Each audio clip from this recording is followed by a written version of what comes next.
ಆತ್ಮೀಯ ವಿದ್ಯಾರ್ಥಿಗಳೇ, ಇಂದಿನ ವಿಡಿಯೋ ತರಗತಿಯಲ್ಲಿ ಮುಖ್ಯವಾಗಿ ತೆರಿಗೆಯ ಸೂತ್ರಗಳು ಎನ್ನುವಂಥ ವಿಷಯದ ಬಗ್ಗೆ ನಾವು ಚರ್ಚೆಯನ್ನು ಮಾಡ್ತಾ ಇದ್ದೇವೆ. Hello my dear students, in this video lecture we are explaining about the canon of taxation. Taxation or tax is a major sources of revenue to the government authorities, including central government, state government and local bodies. At the time of impose the tax, certain rules and regulations must be followed. Those rules and regulations are collectively known as canon of taxation. Canon of taxation is nothing but the rules and regulations must be followed at the time of imposing the tax. That is known as the canon of taxation. ತೆರಿಗೆಯ ನಿಯಮಗಳು. ಇವತ್ತಿನ ತರಗತಿಯ ವಿಷಯನ ತೆರಿಗೆಯ ನಿಯಮಗಳು. ತೆರಿಗೆಯ ನಿಯಮಗಳು ಅಂದ್ರೇನು? ಸರ್ಕಾರಕ್ಕೆ ತೆರಿಗೆ ಎಂಬುದು ಆದಾಯದ ಬಹುದೊಡ್ಡ ಮೂಲ. ಈ ತೆರಿಗೆಯನ್ನು ಹಾಕಬೇಕಾದ್ರೆ ಸ್ವೇಚ್ಛಾಚಾರವಾಗಿ ತೆರಿಗೆಯನ್ನು ಹಾಕುವ ಹಾಗೆ ಇಲ್ಲ. ಕೆಲವಷ್ಟು ನಿಯಮಗಳನ್ನು ಕಡ್ಡಾಯವಾಗಿ ಪಾಲನೆ ಮಾಡಲೇಬೇಕಾಗತ್ತೆ. ಅಂಥ ನಿಯಮಗಳಿಗೆ ಸಂಬಂಧಪಟ್ಟಂತೆ ನಾವು ಇವತ್ತು ಚರ್ಚೆಯನ್ನು ಮಾಡ್ತೀವಿ. ಅಂದರೆ ಯಾವ ನಿಯಮಗಳಿಗೆ ಬದ್ಧವಾಗಿ ಯಾವ ನಿಯಮಗಳನ್ನು ಕಡ್ಡಾಯವಾಗಿ ಪಾಲನೆ ಮಾಡಬೇಕು, ಅದರ ಬಗ್ಗೆ ಅರ್ಥಶಾಸ್ತ್ರಜ್ಞರ ಅಭಿಪ್ರಾಯ ಏನು, ಸಂಪ್ರದಾಯ ಪಂಥದ ಅರ್ಥಶಾಸ್ತ್ರಜ್ಞ ಏನು ಹೇಳ್ತಾರೆ, ಆಧುನಿಕ ಅರ್ಥಶಾಸ್ತ್ರಜ್ಞರು ಏನು ಹೇಳ್ತಾರೆ, ಅದರ ಬಗ್ಗೆ ನಾವಿವತ್ತು ಚರ್ಚೆಯನ್ನು ಮಾಡಬೇಕಾಗಿದೆ. Canon of taxation is nothing but what are the rules and regulations must be followed before imposing the tax. The canon of taxation was advocated by different economists, including classical economists, mainly Adam Smith. Adam Smith even today is considered as the father of economics, who advocate the canon of taxation. Right from the beginning of Adam Smith, even today, number of economists, they have a different opinion before imposing the tax. What are the rules and regulations must be followed before imposing the tax? In the first time, Adam Smith, at the time of 1776, who wrote a famous book. Adam Smith, in the year of 1776, who wrote a famous book namely called as Wealth of Nations, an inquiry into the nature and causes of wealth of nations. That is a book written in the year of 1776. In this book, he mentioned the canon of taxation. After Adam Smith mentioning the canon of taxation, some other economists also advocate different types of the taxation canons. The canon of taxation is broadly classified into two categories. Number one is the Adam Smith's canon of taxation and the modern economists who advocate the canon of taxation. ಈ ತೆರಿಗೆಯ ನೀತಿ ಅಥವಾ ತೆರಿಗೆಯ ನಿಯಮಗಳು ಅಂತೇಳೋದು ಇವತ್ತಿಂದ ರೂಪಿತವಾದಲ್ಲ, Adam ಸ್ಮಿತ್ನ ಕಾಲದಿಂದಲೇ ರೂಪಿತವಾಗಿ. ನಿಮಗೆಲ್ಲ ಗೊತ್ತಿರುವ ಹಾಗೆ ಆಡಮ್ ಸ್ಮಿತ್ 1776ರಲ್ಲಿ ವೆಲ್ತ್ ಆಫ್ ನೇಷನ್ಸ್ ಅಂತ ಒಂದು ಗ್ರಂಥವನ್ನು ಬರೆದ. ಈ ವೆಲ್ತ್ ಆಫ್ ನೇಷನ್ಸ್ ಗ್ರಂಥದಲ್ಲಿ ಆಡಮ್ ಸ್ಮಿತ್ ತೆರಿಗೆಯ ನಿಯಮಗಳನ್ನು ಪ್ರತಿಪಾದನೆ ಮಾಡಿದ. ಈ ವೆಲ್ತ್ ಆಫ್ ನೇಷನ್ಸ್ ಗ್ರಂಥದಲ್ಲಿ ತೆರಿಗೆಯ ನಿಯಮಗಳನ್ನು ಆಡಮ್ ಸ್ಮಿತ್ ಪ್ರತಿಪಾದನೆ ಮಾಡಿದ. ಈ ತೆರಿಗೆಯ ನಿಯಮಗಳು ಅದು ತನ್ನ ಉದ್ಗ್ರಂಥವಾದ ವೆಲ್ತ್ ಆಫ್ ನೇಷನ್ಸಲ್ಲಿ ತೆರಿಗೆಯನ್ನು ಸರ್ಕಾರ ಹೇಗೆ ತಾನು ವಸೂಲಿ ಮಾಡಬೇಕು ಅಂತ ಹೇಳಿದ್ದ. Before Adam Smith, Kautilya also mention the canon of taxation in the unscientific way or the it is not a systematic way, but he mention the canon of taxation.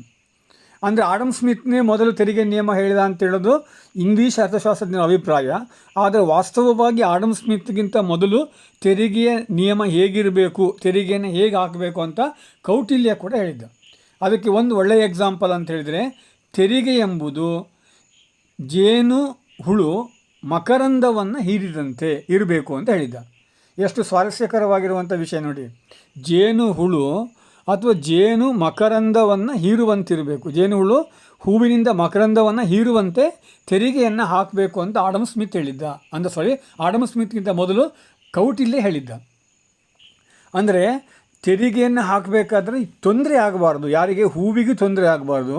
ಜೇನು ಅಂತೇಳಿ ತೆರಿಗೆ ಇದ್ದಾಗೆ, ನನ್ನ ಸರ್ಕಾರಕ್ಕೆ ಆದಾಯ ಬೇಕು, ಜೇನು ಹುಳುವಿಗೆ ಜೇನು ಬೇಕು, ಆದರೆ ಆ ಜೇನನ್ನು ಹೀರುವ ನೆಪದಲ್ಲಿ ಹೂವನ್ನು ಹಾಳು ಮಾಡಲಿಕ್ಕೆ ಇಲ್ಲ ಅಥವಾ ಜನರಿಗೆ ತೊಂದರೆ ಮಾಡಲಿಕ್ಕೆ ಇಲ್ಲ ಎನ್ನುವಂತಹ ಅತ್ಯಂತ ಮಾರ್ಮಿಕವಾದಂಥ ಒಂದು ನೀತಿಯನ್ನು ಕೌಟಿಲ್ಯ ಹೇಳಿದ್ದ. ಅಂದರೆ ಜೇನುಹುಳು ಮಕರಂದವನ್ನು ಹೀರುವಂತೆ ತೆರಿಗೆಯನ್ನು ಹಾಕಬೇಕು ಎಂಬುದು ಕೌಟಿಲ್ಯನ ವಾದ ಆಗಿತ್ತು. ಆನಂತರ ಆಡಮ್ ಸ್ಮಿತ್ ಕೂಡ ತೆರಿಗೆಗೆ ಸಂಬಂಧಪಟ್ಟಂತೆ ಒಂದು ನಿಯಮವನ್ನು ಹೇಳಿದ್ದ. ಆನಂತರ ಆಧುನಿಕ ಅರ್ಥಶಾಸ್ತ್ರಜ್ಞರು, ಇವತ್ತು ಬಂದಂಥ ಅನೇಕ ಅರ್ಥಶಾಸ್ತ್ರಜ್ಞರು ತೆರಿಗೆಗೆ ಸಂಬಂಧಪಟ್ಟಂಥ ಬೇರೆ ಬೇರೆ ನಿಯಮಗಳನ್ನು ಹೇಳಿದ್ದಾರೆ. ಹಾಗಾಗಿ ತೆರಿಗೆಯ ನಿಯಮಗಳನ್ನು ನಾವು ಎರಡು ರೀತಿಯಲ್ಲಿ ವರ್ಗೀಕರಿಸ್ತೀವಿ: ಆಡಮ್ ಸ್ಮಿತ್ನ ತೆರಿಗೆಯ ನಿಯಮಗಳು ಮತ್ತು ಆಧುನಿಕ ಅರ್ಥಶಾಸ್ತ್ರಜ್ಞರ ತೆರಿಗೆಯ ನಿಯಮಗಳು. The canon of taxation broadly classified into two categories. Number one is the Adam Smith canon of taxation and the modern the canon of taxation advocated by the modern economist. First of all, we are trying to mention the various canon advocated by the Adam Smith. That is the canon of taxation advocated by Adam Smith. ನಾವು ಮೊದಲಿಗೆ ಈಗ ತೆರಿಗೆಗೆ ನಿಯಮಗಳಿಗೆ ಸಂಬಂಧಪಟ್ಟಂತೆ Adam Smith ಏನು ತೆರಿಗೆ ನಿಯಮವನ್ನು ರೂಪಿಸಿದ್ದಾನೆ ಮತ್ತು ಅದೇ ರೀತಿಯಲ್ಲಿ ಆಧುನಿಕ ಅರ್ಥಶಾಸ್ತ್ರಜ್ಞರು ಯಾವ ತೆರಿಗೆಯ ನಿಯಮವನ್ನು ರೂಪಿಸಿದ್ದಾರೆ ಅದರ ಬಗ್ಗೆ ನಾವೀಗ ಚರ್ಚೆಯನ್ನು ಮಾಡಬೇಕಾಗಿದೆ. ಮೊದಲಿಗೆ ಆಡಮ್ ಸ್ಮಿತ್ ಬಗ್ಗೆ ನಾವೀಗ ಯೋಚನೆ ಮಾಡೋಣ. ನಿಮ್ಗೆ ಈಗಾಗಲೇ ಹೇಳಿದಾಗೆ 1776ರಲ್ಲಿ Adam Smith wealth of nations ಗ್ರಂಥವನ್ನು ಬರೆದುಬಿಟ್ಟು ತೆರಿಗೆಗೆ ಸಂಬಂಧಪಟ್ಟಂತೆ ಒಂದು ನಿಯಮವನ್ನು ನೀಡಿದ. ಆ ವೆಲ್ತ್ ಆಫ್ ನೇಷನ್ ಗ್ರಂಥದಲ್ಲಿ ತೆರಿಗೆಯ ನಿಯಮವನ್ನು ಆಡಮ್ ಸ್ಮಿತ್ ಅಡ್ವೊಕೇಟ್ ಮಾಡಿದ್ದಾನೆ. ಹಾಗಾಗಿ ಆಡಮ್ ಸ್ಮಿತ್ನ ತೆರಿಗೆಯ ನಿಯಮಗಳು ಯಾವುದು ಅಂತ ನಾವೀಗ ಒನ್ ಬೈ ಒನ್ನು ಎಕ್ಸ್ಪ್ಲೈನ್ ಮಾಡ್ತಾ ಹೋಗಬೇಕಾಗತ್ತೆ. The first and foremost canon of taxation advocated by the Adam Smith, that is the canon of ability, that is the ability principle. The canon of ability, it is one of the important canon advocated by Adam Smith. It is one of the important rules must be followed according to Adam Smith before impose the tax. That is the canon of ability. Ability, that principle, it is one of the important principle in connection with the taxation. Ability principle. The how much of tax is to be imposed by the government, that is depends upon the ability of the taxpayer. Before imposing the tax, government must understand the ability of the taxpayer. On the basis of the ability of the taxpayer, who pay the tax to the government. Government impose the tax on the basis of the ability. For example, a person have the higher level of income who pay more tax. A person have the lesser amount of income who pay less tax. On the basis of the ability, government must impose the tax. That is the ability principle or the canon of taxation advocated by Adam Smith. Adam Smith ರವರು ಪ್ರತಿಪಾದನೆ ಮಾಡಿದಂಥ ತೆರಿಗೆಯ ನಿಯಮಗಳಲ್ಲಿ ಬಹಳ ಪ್ರಮುಖವಾದ ನಿಯಮ ಅಂತೇಳಿದರೆ ಸಾಮರ್ಥ್ಯದ ನಿಯಮ ಅಂತೇಳೋದು ತೆರಿಗೆಗೆ ಸಂಬಂಧಪಟ್ಟಂತಹ ಬಹಳ ಪ್ರಮುಖವಾದ ಒಂದು ನಿಯಮವಾಗಿದೆ. ಹಾಗಾದರೆ ಸಾಮರ್ಥ್ಯದ ನಿಯಮ ಅಂದರೆ ಏನು? ಸಾಮರ್ಥ್ಯದ ನಿಯಮ ಅಂತೇಳಿದರೆ ತೆರಿಗೆದಾರನ ಸಾಮರ್ಥ್ಯವನ್ನು ಆಧರಿಸಿ ತೆರಿಗೆಯನ್ನು ಹಾಕಬೇಕಾದರೆ ಸರ್ಕಾರ ತೆರಿಗೆದಾರನಿಗೆ ತೆರಿಗೆಯನ್ನು ಕಟ್ಟುವ ಸಾಮರ್ಥ್ಯ ಎಷ್ಟಿದೆ, ತೆರಿಗೆದಾರನ ತೆರಿಗೆಯ ಸಾಮರ್ಥ್ಯವನ್ನು ಅರ್ಥ ಮಾಡ್ಕೊಂಡ್ಬಿಟ್ಟು ತೆರಿಗೆದಾರನಿಗೆ ತೆರಿಗೆಯನ್ನು ಕಟ್ಟುವ ಸಾಮರ್ಥ್ಯ ಎಷ್ಟಿದೆ ಎಂಬುದನ್ನು ಮನಗಂಡು ಅದರ ಆಧಾರದ ಮೇಲೆ ತೆರಿಗೆಯನ್ನು ಹಾಕಬೇಕಾಗತ್ತೆ. ತೆರಿಗೆ ಅಂದರೆ ಎಲ್ಲ ನಾಗರಿಕರಿಗೂ ಒಂದೇ ರೀತಿಯ ತೆರಿಗೆದಾರನ ಶಕ್ತಿ ಇರೋದೇ ಇಲ್ಲ, ತೆರಿಗೆಯನ್ನು ಕಟ್ಟುವ ಶಕ್ತಿ ಇರೋದೇ ಇಲ್ಲ.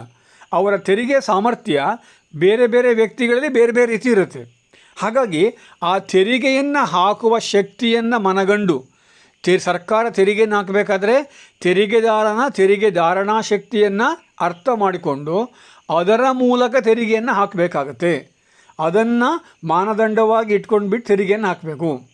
ಅಂದರೆ ತೆರಿಗೆಯ ಮೊಟ್ಟ ಮೊದಲ ಸೂತ್ರ ಅಥವಾ ನಿಯಮ ಯಾವುದು ಅಂತೇಳಿದರೆ ಸಾಮರ್ಥ್ಯದ ನಿಯಮ ಅಂತ ಆಡಮ್ ಸ್ಮಿತ್ ಹೇಳ್ತಾನೆ. ಸಾಮರ್ಥ್ಯದ ನಿಯಮ ಅಂತ ಆಡಮ್ ಸ್ಮಿತ್ ಹೇಳ್ತಾನೆ.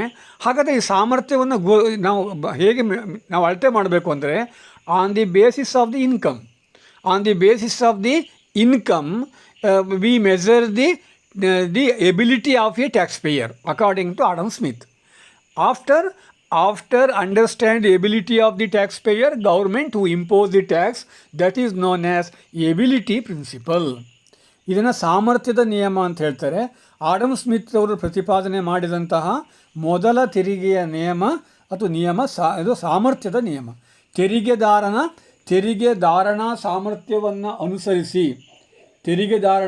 ಸಾಮರ್ಥ್ಯವನ್ನು ಅನುಸರಿಸಿ ತೆರಿಗೆಯನ್ನು ಹಾಕಬೇಕಾಗತ್ತೆ. ಅಂದರೆ ಶ್ರೀಮಂತರಿಗೆ ಹೆಚ್ಚು ತೆರಿಗೆಯನ್ನು ಪಾವತಿಸುವ ಶಕ್ತಿ ಇರುತ್ತೆ. ಬಡವರಲ್ಲಿ ಅವರ ಆದಾಯ ಕಡಿಮೆ ಇರುವ ಕಾರಣಕ್ಕೋಸ್ಕರವಾಗಿ ಅವರು ಕಡಿಮೆ ತೆರಿಗೆಯನ್ನು ಹಾಕುವ ಸಾಮರ್ಥ್ಯ ಇರುತ್ತೆ. ಇದನ್ನು ಮನಗಂಡುಬಿಟ್ಟು ಸರ್ಕಾರ ತೆರಿಗೆಯನ್ನು ಹಾಕಬೇಕು ಎನ್ನುವಂಥದ್ದು ಆಡಮ್ ಸ್ಮಿತ್ರ ಒಂದು ಅಭಿಪ್ರಾಯ. ಆಡಮ್ ಸ್ಮಿತ್ರ ಹೇಳುವಂತೆ ಪ್ರತಿಯೊಬ್ಬ ನಾಗರಿಕನೂ ತನ್ನ ಸಾಮರ್ಥ್ಯಕ್ಕನುಸಾರವಾಗಿ, ಅಂದರೆ ಸರ್ಕಾರದ ಆಶ್ರಯದಲ್ಲಿ ತಾನು ಅನುಭವಿಸುತ್ತಿರುವ ವರಮಾನದ ಪ್ರಮಾಣಕ್ಕೆ ತಕ್ಕಂತೆ ಸಾಧ್ಯವಾದಷ್ಟು ಕೊಡುಗೆಯನ್ನು ಸರ್ಕಾರದ ಆಸರೆಗೆ ನೀಡಬೇಕು ಅಂಥೇಳಿ ಆಡಮ್ ಸ್ಮಿತ್ ಹೇಳ್ತಾನೆ. ಇದು ಸಾಮರ್ಥ್ಯದ ನಿಯಮ. On the basis of the ability of a taxpayer, every citizen who pay the tax to the government, that is the ability principle. That is one of the important principle advocated by Adam Smith. The second important principle of taxation advocated by Adam Smith, that is the canon of certainty. The canon of certainty, that is one of the important law advocated by the Adam Smith. That is the canon of certainty. Canon of certainty is the second important law advocated by Adam Smith. Canon of certainty. The canon of certainty says that the amount of tax, the time in which that tax must be paid, that is certain. There is no question of confusion at all to the taxpayer. That is the canon of certainty. The canon of certainty says that at the time of paying the tax, there is no scope for confusion to the taxpayer. It must be certain. The amount of tax paid by the taxpayer, that is must be certain. For example, a given person who have the 10 lakh rupees of income per year, how much of tax paid in a given financial year, it is certain at all. There is no question of confusion to the taxpayer. In this way, government to impose the tax. In which time who pay the tax to the government, that is certain one. There is no question of confusion at all. That is another important law advocated by Adam Smith in the name of the canon of taxation. ಇದನ್ನು ನಾವು ನಿಶ್ಚಿತತೆಯ ನಿಯಮ ಅಂತ ಹೇಳ್ತೀವಿ. ನಿಶ್ಚಿತತೆಯ ನಿಯಮ ಏನು ಹೇಳುತ್ತೆ? ತೆರಿಗೆಯನ್ನು ಕಟ್ಟುವಂಥದ್ದು ನಿಶ್ಚಿತವಾಗಿರಬೇಕು. ಯಾರಿಗೆ? ತೆರಿಗೆದಾರನಿಗೆ. ನಾನು ಎಷ್ಟು ತೆರಿಗೆಯನ್ನು ಕಟ್ಟಬೇಕು, ಎಲ್ಲಿ ಕಟ್ಟಬೇಕು, ಯಾವ ಕಾಲದಲ್ಲಿ ಕಟ್ಟಬೇಕು, ಇದರ ಬಗ್ಗೆ ಯಾವುದೇ ಗೊಂದಲಗಳಿರಬಾರ್ದು. ತೆರಿಗೆಯನ್ನು ಕಟ್ಟುವಂಥ ವ್ಯಕ್ತಿಗೆ ಈ ಗೊಂದಲಗಳು ಇರಲಿಕ್ಕೆ ಅವಕಾಶ ಕೊಡಬಾರ್ದು. ಈಗ ಫಾರ್ ಎಕ್ಸಾಂಪಲ್, ಈಗ ಭಾರತ ದೇಶದಲ್ಲಿ ಆದಾಯ ತೆರಿಗೆಯನ್ನು ನಾವು ಕಟ್ತೇವೆ. ಆದಾಯ ತೆರಿಗೆಯನ್ನು ಯಾವತ್ತು ಕಟ್ಟಬೇಕು, ಎಷ್ಟು ಕಟ್ಟಬೇಕು ಎನ್ನುವಂಥದ್ದು ಆ ಹಣಕಾಸು ವರ್ಷ ಪ್ರಾರಂಭವಾಗುವ ಮೊದಲೇ ನಮಗೆ ಕ್ಲಿಯರಾಗಿ ಇರುತ್ತೆ. ಅಲ್ಲಿ ಯಾವುದೇ ಕನ್ಫ್ಯೂಷನ್ಗೆ ಅವಕಾಶ ಇಲ್ಲ, ಯಾವುದೇ ಗೊಂದಲಕ್ಕೆ ಅವಕಾಶ ಇಲ್ಲ. ಈ ರೀತಿ ತೆರಿಗೆಯನ್ನು ವಸೂಲಿ ಮಾಡಬೇಕು. ಅಂದರೆ ಇದನ್ನು ಆಡಮ್ ಸ್ಮಿತ್ 1776 ಹೇಳಿದ್ದ. ತೆರಿಗೆಯನ್ನು ಹಾಕುವಾಗ ಅಂದರೆ ನಿಶ್ಚಿತತೆಯ ನಿಯಮವನ್ನು ಪಾಲನೆ ಮಾಡಬೇಕು.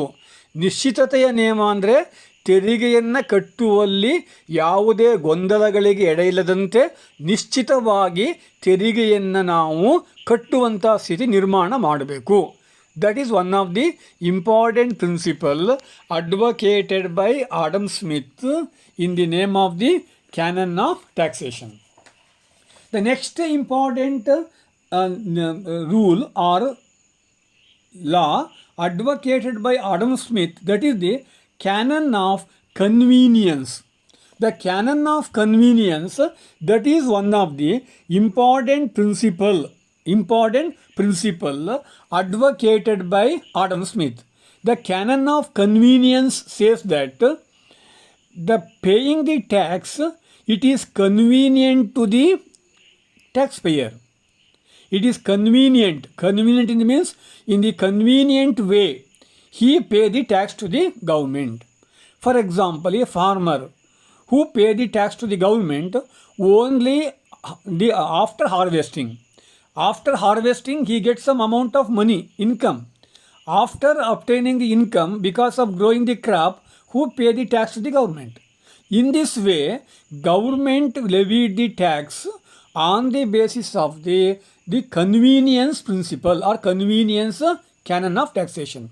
That is one of the important law advocated by Adam Smith, the canon of convenience. Convenience means it is convenient. The paying the tax is convenient to the taxpayer.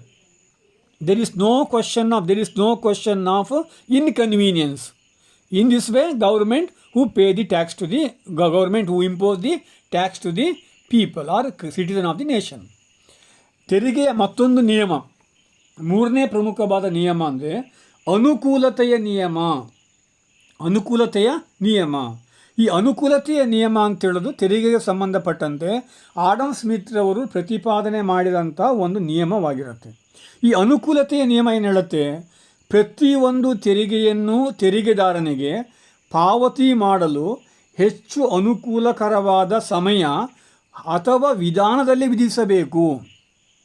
ಪ್ರತಿಯೊಬ್ಬ ವ್ಯಕ್ತಿಯು ಕೂಡ ಸರ್ಕಾರಕ್ಕೆ ತೆರಿಗೆಯನ್ನು ಪಾವತಿ ಮಾಡಲೇಬೇಕು. ಅದರಲ್ಲಿ ಯಾವುದೇ ನಮ್ಮ ರಾಜಿ ಇಲ್ಲ, ಅದನ್ನು ಆಡಮ್ ಸ್ಮಿತ್ ಹೇಳ್ತಾನೆ. ಆದರೆ ಆ ತೆರಿಗೆಯನ್ನು ಕಟ್ಟುವ ವಿಧಾನ ಮತ್ತು ಕಾಲ ಅದರಲ್ಲಿ ಅದು ಹೆಚ್ಚು ಅನುಕೂಲಕರವಾಗಿರಬೇಕು. ಆ ರೀತಿಯಲ್ಲಿ ನಾವು ತೆರಿಗೆಯನ್ನು ಸರ್ಕಾರ ಪ್ರಜೆಗಳ ಮೇಲೆ ಹಾಕಬೇಕಾಗತ್ತೆ. ನಾನು ಮೊದಲೇ ಹೇಳಿದಾಗ ಒಬ್ಬ ರೈತ ತೆರಿಗೆ ಯಾವಾಗ ಕಟ್ಟಬೇಕು? ಆತನ ಬೆಳೆ ಕಟಾವಾದ ನಂತರದಲ್ಲಿ. ತಾನು ಬೆಳೆದಂಥ ಬೆಳೆ ಕಟಾವಾಗಿ ಆತನ ಕೈಗೆ ಹಣ ಏನು ಸಿಗುತ್ತೆ ಆ ಸಂದರ್ಭಗಳಲ್ಲಿ ಅವನಿಂದ ನೀವು ತೆರಿಗೆ ವಸೂಲಿ ಮಾಡಿ. There is no problem at all. ಹಾಗೆ ಒಬ್ಬ ಸ್ಯಾಲ್ರಿಯನ್ನು ಪಡ್ಕೊಳ್ಳುವಂತಹ ಸ್ಯಾಲ್ರಿಡ್ ಎಂಪ್ಲಾಯ್ಡ್ಗೆ ತೆರಿಗೆ ಯಾವಾಗ ನೀವು ತಗೋಬೇಕು? ಆತನ ಸ್ಯಾಲ್ರಿ ಯಾವಾಗ ಆಗುತ್ತೆ ಆಗ ತಗೊಳ್ಳಿ ಅವನಿಂದ. ಆಗ ಏನಾಗುತ್ತೆ, ಆತನಿಗೆ it is convenient to the paying tax. ಅಂದರೆ ತೆರಿಗೆಯನ್ನು ಹಾಕುವಂಥದ್ದು ಯಾವತ್ತೂ ಕೂಡ ಅದು ಕನ್ವೀನಿಯೆಂಟ್ ಆಗಿರಬೇಕು. Convenient taxation system, it is very very useful to, according to Adam Smith. It is one of the important canon must be followed by the government according to Adam Smith. The next important canon of taxation advocated by Adam Smith, that is the canon of economy. The canon of economy, that is one of the important law advocated by Adam Smith. According to this particular canon says that the canon of economy says that the collection of tax, it is so easy, it is less expensive. The collection of tax is less expensive. In this way, government impose the tax. That is the canon of economy.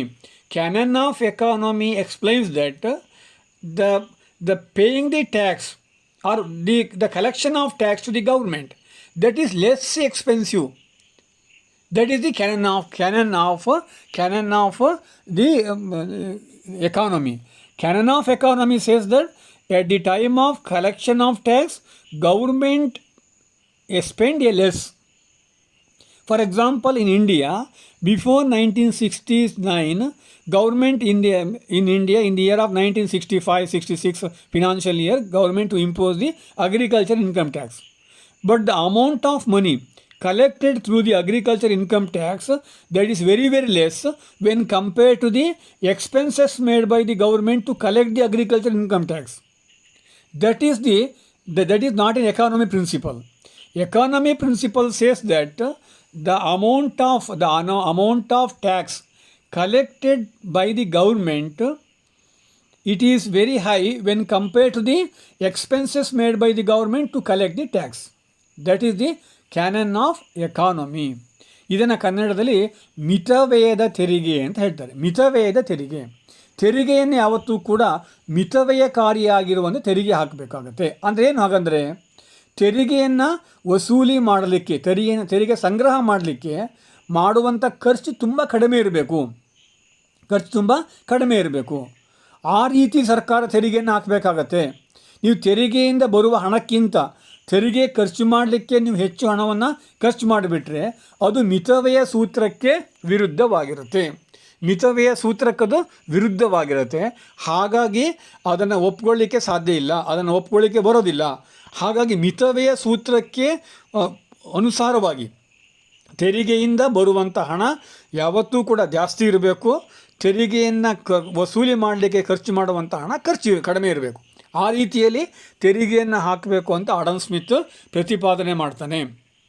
ಇದಕ್ಕೆ ಒಳ್ಳೆಯ ಒಂದು example ಹೇಳಬೇಕಾದ್ರೆ, ಭಾರತ ದೇಶದಲ್ಲಿ 1960ರ ದಶಕದಲ್ಲಿ ಈ ಕೃಷಿ ಆದಾಯ ತೆರಿಗೆಯನ್ನು ಹಾಕಿದರು. ಕೃಷಿ ಆದಾಯ ತೆರಿಗೆಯನ್ನು ಹಾಕಿದಾಗ ಕೃಷಿ ಆದಾಯ ತೆರಿಗೆಯಿಂದ ಬರುವಂಥ ಆದಾಯಕ್ಕಿಂತ ಅದನ್ನು ವಸೂಲಿ ಮಾಡಲಿಕ್ಕೆ ತಗುಲಿದಂಥ ವೆಚ್ಚವೇ ಜಾಸ್ತಿ ಆಯಿತು.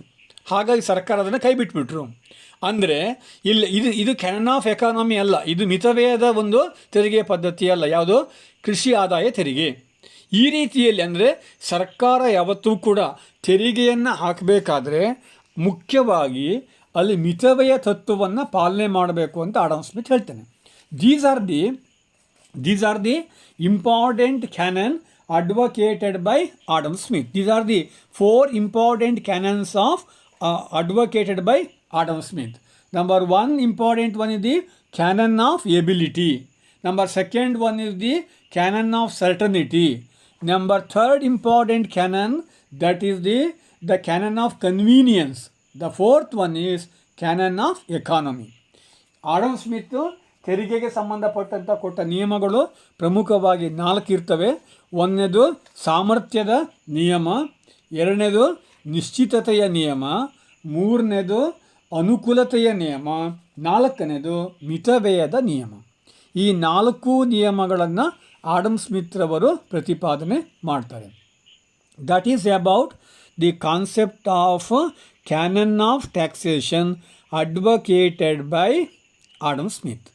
In the next video lecture, I am trying to explaining various canon advocated by the modern economist. ಇಲ್ಲಿವರೆಗೂ ಕೂಡ ನಾವು ಆಡಮ್ ಸ್ಮಿತ್ ಪ್ರತಿಪಾದನೆ ಮಾಡಿದಂತಹ 4 ತೆರಿಗೆಯ ನಿಯಮಗಳನ್ನು ನಿಮ್ಮ ಮುಂದೆ ಇಟ್ಟಿದ್ದೀನಿ. ಮುಂದಿನ ವಿಡಿಯೋ ತರಗತಿಯಲ್ಲಿ ನಾನು ನಿಮಗೆ ಮುಖ್ಯವಾಗಿ ಆಧುನಿಕ ಅರ್ಥಶಾಸ್ತ್ರಜ್ಞರು ಪ್ರತಿಪಾದನೆ ಮಾಡಿದಂತಹ ತೆರಿಗೆಯ ನಿಯಮಗಳ ಬಗ್ಗೆ ನಾನು ಹೇಳಲಿಕ್ಕೆ ಇದ್ದೇನೆ. Thank you. Hello my dear students, in this class we are discussing about one more important aspect in connection with the direct tax, that is the